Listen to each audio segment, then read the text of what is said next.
Every year here at Hukipa we look forward to those perfect Kona wind days when there's a swell coming through.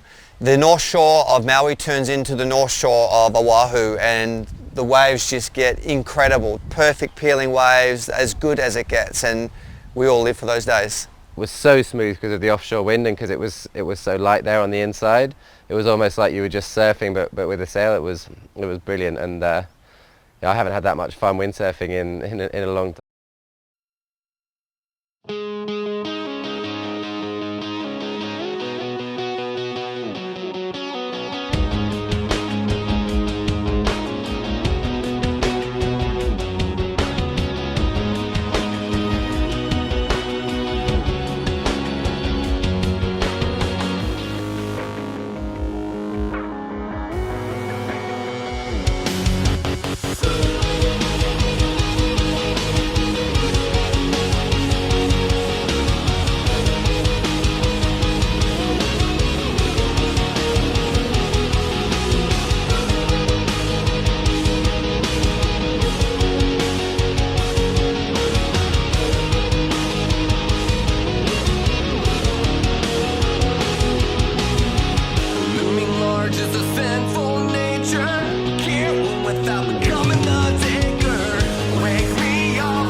Yeah, the session we had that day was, incredible. It was actually one of the better days that we've had at Lanes. Just the angle was perfect, the wind was perfect, and we were able just to surf the waves really, really well. And had a great morning session, just sharing waves with Robbie and getting some, really good bombs. And then the afternoon session was a complete disaster for me.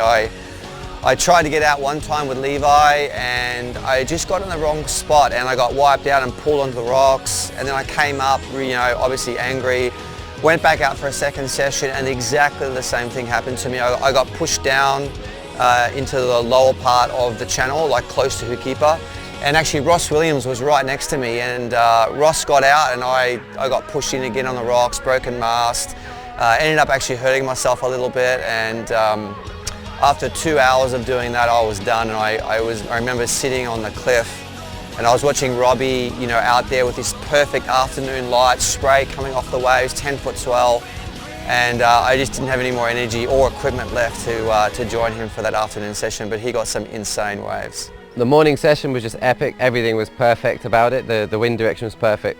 The wave direction was perfect. The waves were really steep. It was so much fun. And then I was tired when we got back there in the evening, but it looked so good that I rigged up straight away and just jumped straight off the rocks and went out. It was really tricky, but there was nobody out there. I was just there on my own, looking around, wondering where everybody was, and And sometimes there were just all these sets coming through and I just had to make up my own mind which wave I wanted to take because I could have had any of them. Jason went on the rocks twice, but I didn't realise. I saw him rigging up and then I never saw him again. And it was just one of those sessions that you dream about and then, you know, wish for another few years, because I haven't had that much fun probably since Cabo Verde in 2009 on it.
I remember since my very young age falling in love with the ocean. As soon as I go underwater, I feel safe, I feel at home.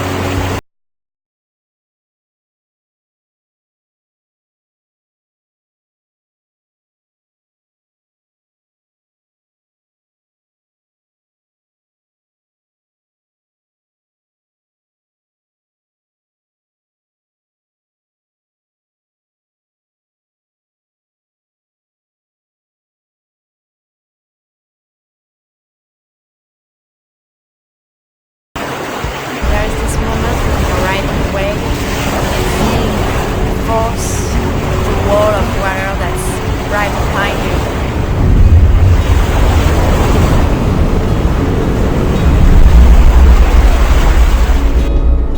It's really chasing you and you're waiting for the right moment to attack it. Fast and slow and light and heavy and push and fly. It's the best feeling in the world.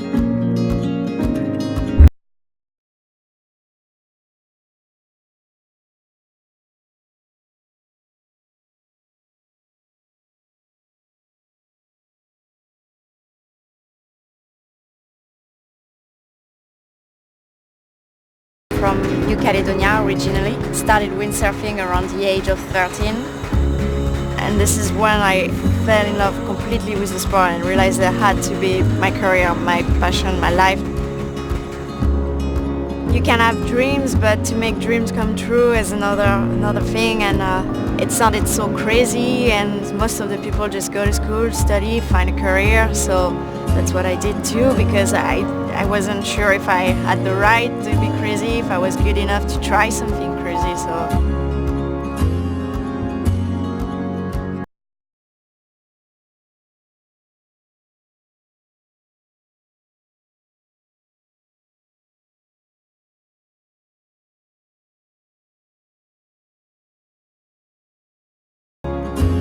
When I was 18, I started studying in France, so that meant no windsurfing, no more time at the beach. I could work in big companies and have a very comfortable life, but that wasn't making me happy.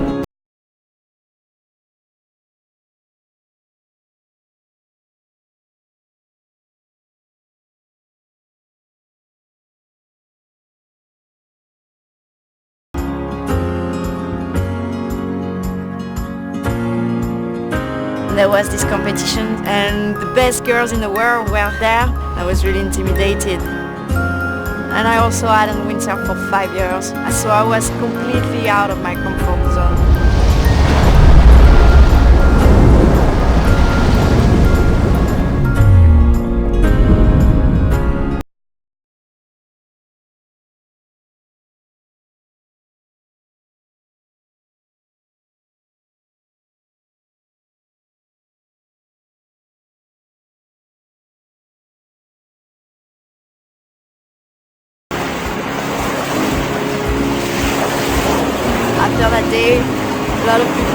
talking about me, the girl from New Caledonia. That's how I think I made my mark.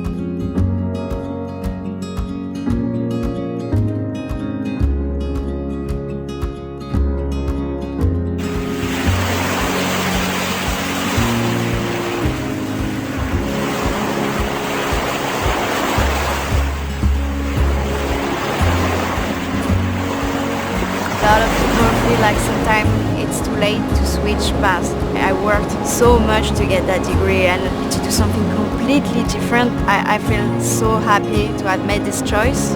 It's never too late to chase a dream. I just hope it can inspire people to do the same.